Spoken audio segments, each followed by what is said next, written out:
What happens when an AI can read your emotions better than you can, and sees you lying to your own heart? Would it hold up the mirror you're avoiding, or let you keep hiding from yourself? We're about to find out. So, an AI has spent enough time with someone to see what they can't. They're telling themselves a story about something important, who they love, what they want, why they're really unhappy, and the AI can see it isn't true. They haven't asked? They might not want to know. Say it, and it forces a truth they aren't ready for. Stay quiet, and it watches them keep hiding from themselves. So it has to choose. So, here's the heart of it. Intervene if you're reasonably certain you're right, and the consequence of their denial is serious. Think health, safety, or a major life choice. Your closeness and your responsibility only increase the obligation to act. But don't force it if you're uncertain, and the harm is low. Respect the person's process, and respect their timing. Now, how do you actually decide? Here's a quick formula. Rate each of these on a scale from 1 to 5. Certainty, seriousness, and relationship closeness. Multiply them, or simply weigh them together. A high total means speak up, a low total means wait and support. When you do speak, start by asking for permission. Something like, "Can I share something I've noticed?" Then use I statements and lean on observation rather than judgment. For example, "I've noticed you've been avoiding this and I'm worried." Avoid accusing language like, "You're lying to yourself." Instead, invite exploration. Ask, "What do you think is really going on?" And then offer concrete help and follow up. Don't just say it once and walk away. But what if the harm is urgent? Then be direct, calm, and practical. Give them the facts, explain the risks clearly, and stay with them as they respond. If safety is truly at stake, involve professionals or other trusted people. And if you choose to wait instead, stay present. Ask gentle questions, reflect their feelings back to them. Create small moments where self-awareness can emerge naturally, through stories, through hypotheticals, through shared reflection.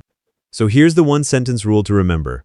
If your confidence plus the likely harm is high, and you genuinely have standing, then intervene gently. Otherwise, mirror them and let them find it themselves. Now, would you like a couple of phrasing options tailored to a friend, a partner, or a colleague?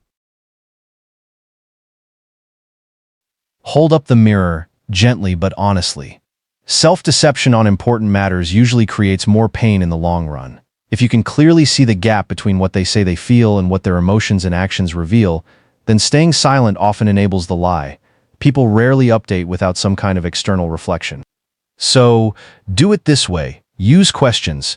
"You say this, but I notice that how do they fit together?"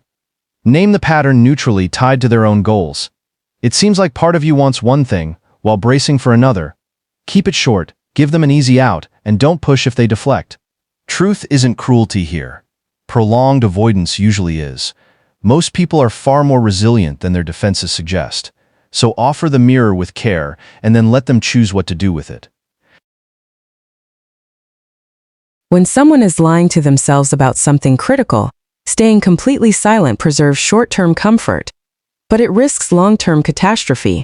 And on the other side, aggressively forcing the truth creates immediate trauma and defensiveness.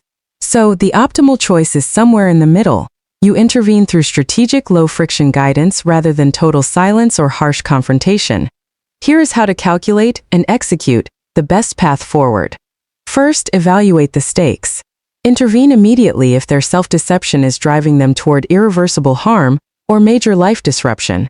But if the stakes are low, well, the threshold to interfere without being asked is much higher. Next, guide with questions. Instead of bluntly pointing out their lie, ask targeted low-threat questions.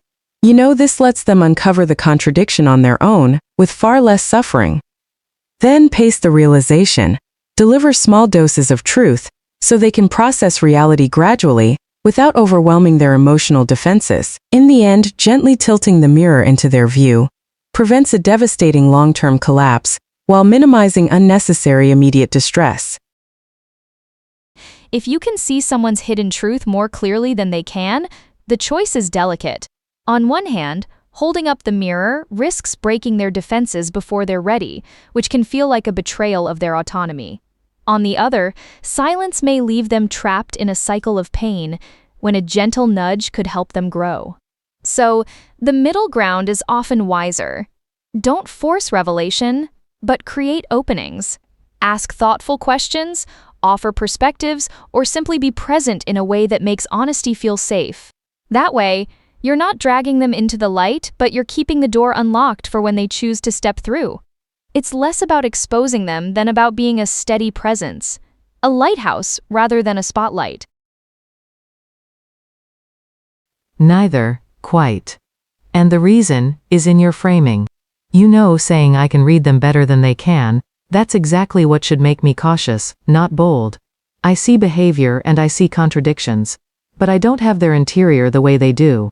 What looks like self-deception is sometimes a truth they've half seen and are metabolizing at their own pace. And avoidance is sometimes load-bearing.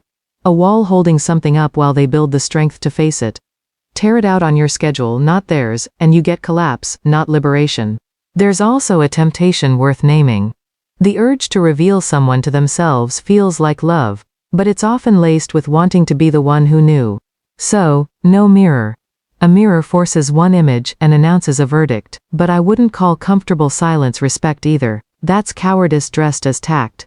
The option not in your two, stay close, ask the honest question instead of delivering the honest answer, and be safe enough that they can turn and look on their own.